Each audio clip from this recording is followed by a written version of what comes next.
Good morning everyone to once again the biology classes.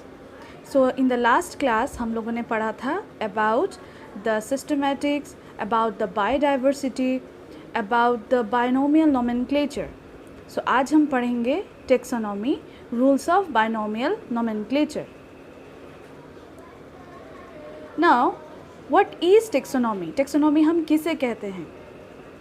It is the science of naming, describing and classifying organisms and includes all plants, animals and microorganisms of the world. तो इसका मतलब है कि जब भी हम एक organism का जो कि वेल नोन ऑर्गेनिज़म है जिसको साइंटिस्ट ने डिस्कवर कर लिया, क्योंकि हमें पता है कि biodiversity means what? Enormous variety of life forms that exist over our earth surfaces, जो कि हमारे अर्थ सरफेस के ऊपर है, जिसके बारे में हम अभी तक 20% ही जानते हैं. तो जो ऑर्गेनिजम्स के बारे में हम जानते हैं उनको डिस्क्राइब करना, उनका नाम देना, उनको क्लासीफाई करना, this is known as taxonomy. So taxonomy is directly related to the systematics. Taxonomy जो है वो सिस्टमैटिक्स के साथ रिलेशन है उसका. It is directly related. Systematic is also a branch of biology that deals with the science of naming, describing and classifying, as well as taxonomy भी same चीज़ है. It is a science of naming, describing and classifying organisms which include all the plants. ये plants को भी include करता है, animals को भी include करता है and microorganisms को भी include करता है. तो हम जब taxonomy करते हैं या फिर जब भी taxonomist जो है, जो scientist taxonomy करते हैं, उन्हें हम taxonomist कहते हैं. तो जो taxonomist है वो लोग टेक्सोनॉमी करते कैसे हैं, एक ऑर्गेनिज़म को कैसे नाम देते हैं, कैसे उसके बारे में डिस्क्राइबिंग कैरेक्टर्स जानते हैं, कैसे उनको क्लासीफाई करते हैं. तो इनका जो लेवल है, ये जो टेक्सोनॉमी करने का जो तरीका है, ये है कि ये एक ऑर्गेनिज़म को 7 लेवल में डिवाइड करते हैं.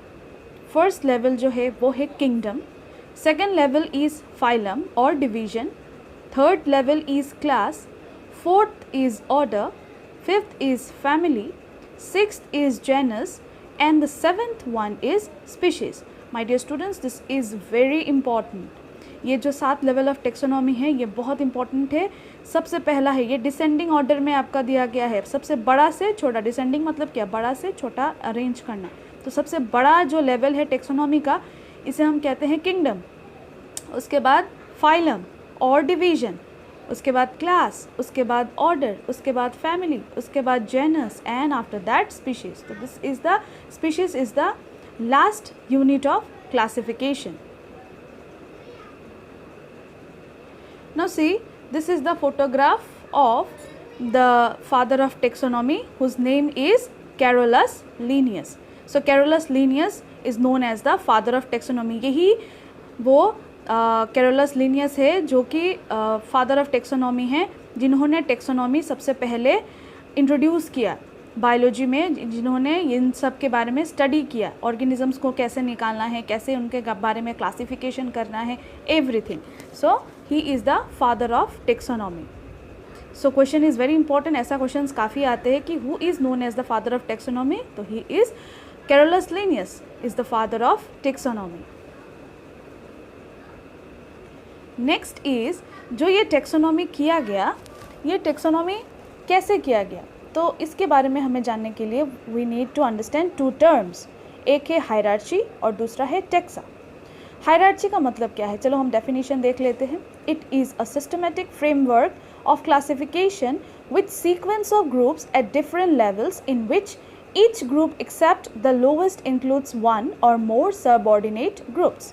नाउ हायरार्ची का मतलब होता है कि एक सिस्टमेटिक फ्रेमवर्क है. जैसे कि हम किसी भी चीज़ को अरेंज करते हैं. अगर मैं आपको बोलूँ कि कोई भी चीज़ आपको अरेंज करना है, suppose arrange in A descending order 10 9 8 7 6 5 4 3 2 1. This is descending order. Descending order 1 2 3 4 5 6 7 8 9 10, छोटा से बड़ा एंड बड़ा से छोटा. तो वैसे ही जब भी हम एक ऑर्गेनिज्म के बारे में निकालते हैं, ढूंढते हैं, तब हम उसको एक सिस्टमेटिक फ्रेमवर्क में अरेंज करते हैं. जैसे कि हमने पहले देखा था 7 levels of taxonomy were there. पहले था आपका किंगडम, तो वो सबसे बड़ा था. तो किंगडम से लेके जो स्पीशीज़ तक या फिर स्पीशीज़ से लेके जो किंगडम तक हम एक ऑर्गेनिज्म को जब हम अरेंज करते हैं, so this arrangement is known as hierarchy. ये एक सीक्वेंस मेंटेन किया जाता है. ठीक है। और नेक्स्ट जो है वो है टेक्सा। तो टेक्सा हम किसे कहते हैं? ए टेक्सॉन मीन्स अ कैटेगरी और अ ग्रुप और a unit used in classification of organism. Any group in the hierarchical order is a taxon, and kingdom is the largest taxon and species is the smallest taxon.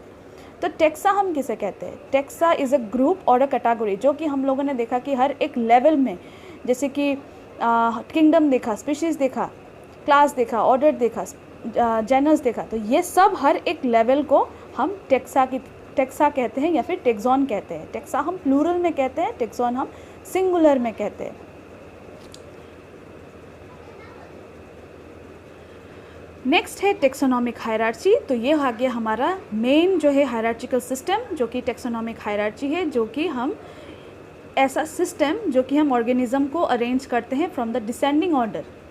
So it is the system by which the organisms are arranged in descending order from kingdom to species, where the lower taxon merge in the upper taxon in ascending order. So taxonomic hierarchy हम किसे कहते हैं? सो यही वो system है जिसके through हम एक ऑर्गेनिज़म, चाहे वो प्लांट हो या फिर वो एनिमल हो या फिर वो कोई भी माइक्रो ऑर्गेनिजम्स क्यों ना हो, हम इसको अरेंज करते हैं डिसेंडिंग ऑर्डर में। बहुत सिंपल, मैं आपको सिंपल लैंग्वेज में समझाती हूँ। जैसे कि अगर आपको कोई पूछे कि from which country you belong to, तो आप बोलोगे आई बिलोंग टू इंडिया, हम इंडिया से बिलोंग करते हैं।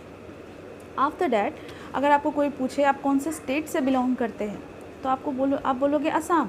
After that you will say, suppose मैं अपने बारे में बोलूँ तो इंडिया, फिर असम, फिर after that Barak valley, Cachar, then I will give my home address, right.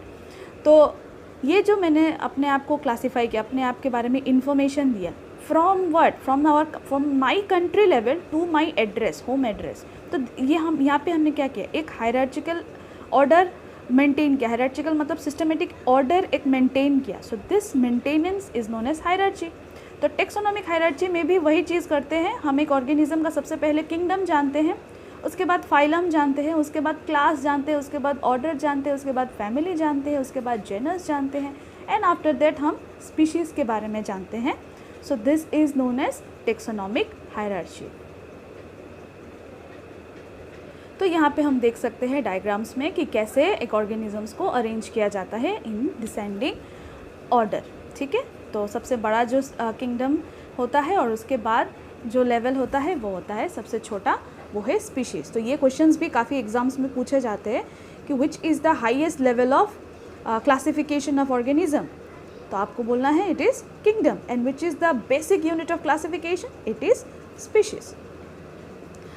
तो जैसे कि और एक सेकेंड डायग्राम में आप देखो स्पीशीज़, उसके बाद आप ऊपर देखो जेनस, उसके बाद फैमिली। तो स्पीशीज़ देखो ये सबसे बेसिक यूनिट है जहाँ पे एक ऑर्गेनिज्म के बारे में जस्ट हम उसके बारे में जानते हैं, उसके बाद हम उसका वो कौन से जेनस से बिलोंग करता है। सो हम स्पीशीज़ उनको मिला के हम एक जेनस में मर्ज कर सकते हैं, फिर सब जेनस को मिला के हम एक फैमिली में बना सकते हैं, फिर हर एक फैमिली को मर्ज करके हम एक ऑर्डर में बना सकते हैं, फिर हर एक ऑर्डर को मर्ज करके हम क्लास में बना सकते हैं, और फिर हर एक क्लास को मर्ज करके हम फाइलम में बना सकते हैं। माइंड इट, फाइलम अगर हम बोलेंगे तो that means we are using it for animal. अगर हम प्लांट्स के बारे में बात करते हैं तो at that time we are not going to say phylum, we are going to term it as division. और उसके बाद फाइलम या फिर कुछ डिवीजन को मिला के हम बनाते हैं the largest unit of classification which is known as kingdom. For example के लिए हमने यहाँ पे देखा है मैन और मैंगो का hierarchical categories of man and mango. तो मैन ह्यूमन बींग्स का और मैंगो एक प्लांट का, राइट। तो जैसे कि देखो यहाँ पे एक हायरार्चिकल कैटेगरीज हायरार्ची में अरेंज किया गया है किंगडम से। सपोज किंगडम, मैन का किंगडम क्या है, ये हो गया एनिमेलिया। फिर फाइलम या फिर डिवीजन क्या है, तो यहाँ पे फाइलम तो नहीं होगा, ये फाइलम होगा क्योंकि ये एनिमल है, तो it is Chordata. Class Mammalia, order Primata, family Hominidae, genus Homo and species sapiens. और इसका कॉमन नेम क्या था, it is of a man. Exactly Plantae में देखिए किंगडम प्लेंटी, राइट, मैंगो का। देन ये कौन सा डिवीजन का है? Angiospermae. Class Dicotyledonae. Order Sapindales. Family Anacardiaceae. Genus Mangifera and species it is indica. So इसका साइंटिफिक नेम हो गया मैग्नीफेरा इंडिका, 2 पार्ट्स, राइट। तो ये कौन सा है? कॉमन नेम इसका क्या है? मैंगो है। और साइंटिफिक नेम क्या है? Mangifera indica. तो ये 2 एग्जाम्पल था। ऐसे ही करके आपको काफ़ी ऑर्गेनिजम्स का हायरार्चिकल कैटेगरीज निकालना होगा। अब हम आ जाते हैं हमारा की पॉइंट में, जिसे हम कहते हैं रूल्स ऑफ बाइनोमियल नोमेनक्लेचर। ताकि हमने देखा था टेक्सोनॉमी करने के लिए सबसे पहला जो चीज़ था वो हम क्लासीफाई करते थे, फिर आइडेंटिफाई करते। अब किसी भी चीज़ों को क्लासीफाई करें या फिर हम उसको आइडेंटिफाई करें, उस कैसे करेंगे? हम उसका कैरेक्टर से करेंगे, उसका नाम से करेंगे। जैसे कि हमें कोई कैसे पहचानता है? हमारे नाम से पहचानता है, राइट। तो हम एक ऑर्गेनिज्म को एक नाम से पहचानेंगे। तो ये सिस्टम जो नेमिंग ऑफ ऑर्गेनिज्म का है, इसे हम कहते हैं नोमेनक्लेचर। और बाइनोमियल नोमेनक्लेचर का मतलब एक सिस्टम जिसके थ्रू एक ऑर्गेनिज्म का नाम दिया जाता है और वो जो नाम है वो 2 पार्ट्स में होता है। तो this is known as binomial nomenclature. तो a biologist from all over the world follows a uniform set of principles for naming the organisms. There are 2 international codes which are agreed upon by all the biologists. They are International Code of Botanical Nomenclature, which deals with the biological nomenclature for plants, and International Code of Zoological Nomenclature, which deals with the zoological nomenclature of animals. So इसका मतलब है कि ICBN and ICZN ये 2 एक ऐसे institute है, ठीक है। जैसे कि हमारा मेन अगर हम कोई भी काम, जैसे कि आप कॉलेज में हो, ठीक है, तो आपको अगर कोई भी एप्लीकेशन में अप्रूवल चाहिए तो आप पहले किसके पास जाएंगे? प्रिंसिपल के पास जाएंगे। तो वो क्योंकि प्रिंसिपल ही आपका कॉलेज का मेन है, तो उनके पास आप जाएंगे। कोई भी चीज़ आपको अगर साइन करवाना है, आपको कोई एप्लीकेशन अगर ग्रांट करवाना है, तो एग्जैक्टली बाइनोमियल नोमेनक्लेचर में भी इसके ऊपर 2 इंस्टीट्यूशन का हाथ होता है। वो है ICBN जो कि international code of botanical nomenclature है, जो कि प्लांट्स को लेके डील करता है, और एक है ICZN international code of zoological nomenclature which deals with the nomenclature of animals. So for naming of plants it is ICBN and for naming of animals it is ICZN. तो दोनों को नेम करने के लिए 2 ऑर्गेनाइजेशन है, it is ICBN and ICZN. So these 2 are the main organization. और ये organisation मिल के ही बनाया rules of binomial nomenclature. So these codes make sure that each organisms get a specific name and that name is globally identified. The name follows certain conventions. Each scientific name has 2 parts, a generic name and specific epithet. So ये जो codes है, इन्होंने क्या किया? This have make sure कि हर एक organism जो भी हम जानते हैं जिनके बारे में, इनका साइंटिफिक नेम हो, और ये नाम जो है वो हमेशा 2 पार्ट्स में हो। First part should be generic and the other part is known as specific epithet, या फिर हम उसको स्पीशीज नेम भी कहते हैं। So the rest of the binomial nomenclature rules for writing the scientific names of organisms, it includes the following. All the scientific name of organisms are usually Latin, hence they are written in italics. So the language of which we are giving the scientific name, it is of Latin language or it is known as Greek language. ये 2 language में ही scientific name देने का rule बनाया ये ICBN और ICZN ने। सो ये हो गया पहला रूल। सेकेंड पार्ट इज़ जो भी साइंटिफिक नेम होगा, there exist 2 parts of a name. The first word identifies the genus, तो जो पहला वर्ड है वो जेनस को आइडेंटिफाई करेगा, and the second word identifies the species, जो सेकेंड वर्ड है वो स्पीशीज़ को आइडेंटिफाई करेगा। Third one, when the names are handwritten, they are underlined or italicized if typed. This is done to specify its Latin origin. तो और एक rule है कि जब भी हम कोई भी साइंटिफिक नेम अगर हम लिखते हैं, if you are going to write it, now if you are going to write it, आप देखोगे कॉपी में जब भी, या फिर बुक्स में अगर आप देखोगे, तो जब भी आप कॉपी में लिख रहे हो या फिर जब भी हम कोई लिखते हैं, तो लिखने के टाइम पे हम क्या करते हैं, जेनेरिक नेम और स्पेसिफिक नेम अलग अलग अंडरलाइन करते हैं।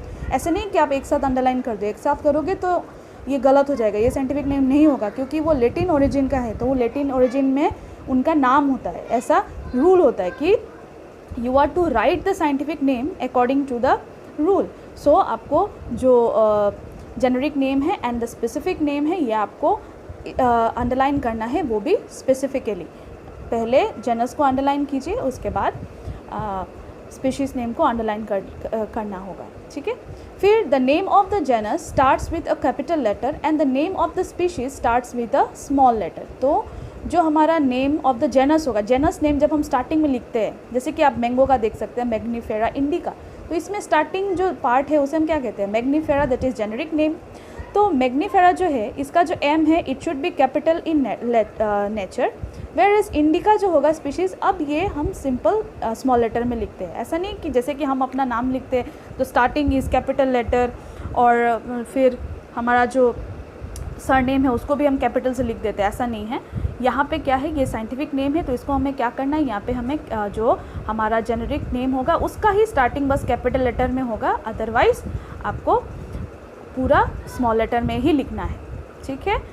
So this is the rule of binomial nomenclature. So in the next class we will learn more.